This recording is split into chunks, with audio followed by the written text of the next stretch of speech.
In this lesson, you will learn the basics of homeowners insurance by learning the following objectives.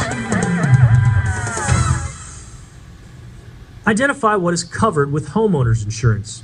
Identify what is not covered with homeowners insurance. Identify what is liability coverage. Identify the amount of coverage you will need, and identify what to do in the event your home is damaged or lost. To help you better understand this lesson, let's go over some terms you'll need to know.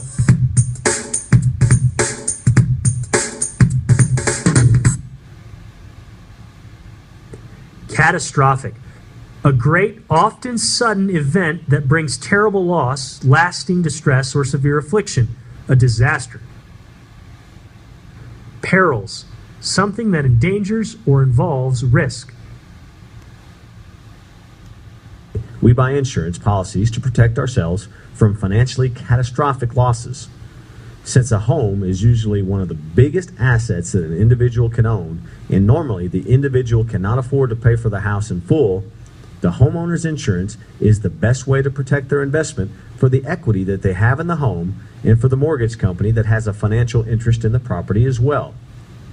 Homeowners insurance has a couple of features to it, and one of those features is to protect one's personal home and their personal property from losses such as theft, tornadoes, hurricanes, those types of losses.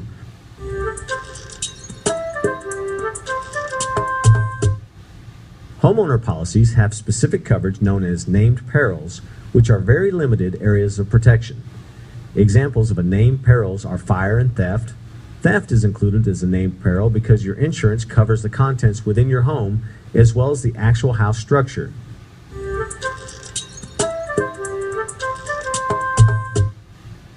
Insurance companies can and do name specific types of losses that will not be covered in the homeowner's policy. These are known as exclusions. While you can get broad coverage for your home and its contents, there will be exclusions that are basic to all policies and some that might be specific to your location. Basic exclusions include losses that result from war, riots, police actions, or acts of God, which include natural disasters. But you can add what are known as riders or endorsements, which are basically additions to your policy for a higher premium. Once you have decided on the best coverage, you will need to decide how much of a deductible you want to pay in the event of damage, loss, or lawsuit for injury to another person or his property. If you choose a low deductible, your premium will be higher than if you choose an average or high deductible.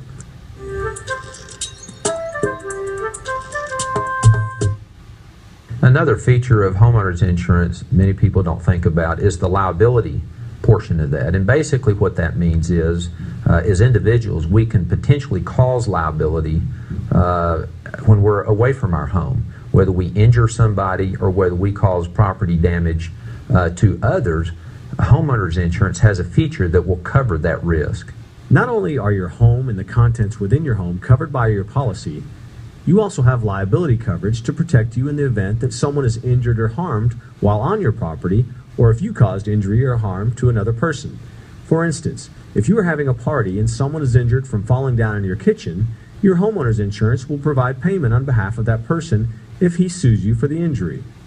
Homeowners insurance has the ability to also cover the compensation that may be needed in the event you're liable for an injury another person might suffer on your property. For example, if they were injured in your swimming pool or fell in the yard or something, they could use that insurance feature for compensation to them.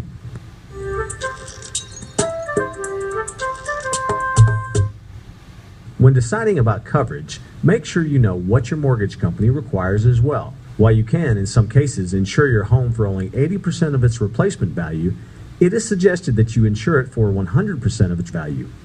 You will also want to insure the contents of your home for replacement value as well. Then, you will want to consider how much exposure you may have to lawsuits for people being hurt on your property, or if you might be in frequent positions that might lead to damage or injury to another person. Then you need to consider specific riders for jewelry, valuable collections, flood insurance, and so on.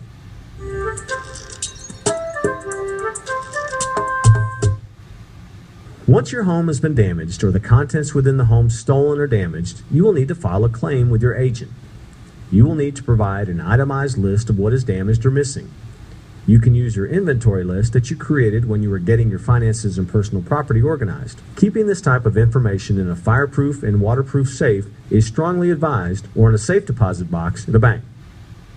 Your agent or a claims representative from the insurance company will come to your home and fill out a report. They may work with the police if there is a police report that has been filed and gather information in any other way they decide is appropriate to make sure it is not a false claim, and that they are giving to you what you need and paid for when you bought the policy. Since your home is most likely mortgaged, if the damage was actually done to the structure, the payment may be made after the work is completed, and it may be written to you and the mortgage company. This is a way that the mortgage companies make sure the property is taken care of properly.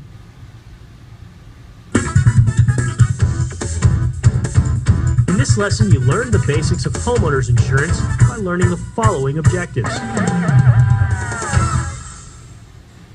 Identify what is covered with homeowners insurance. Identify what is not covered with homeowners insurance. Identify what is liability coverage. Identify the amount of coverage you will need, and identify what to do in the event your home is damaged or lost.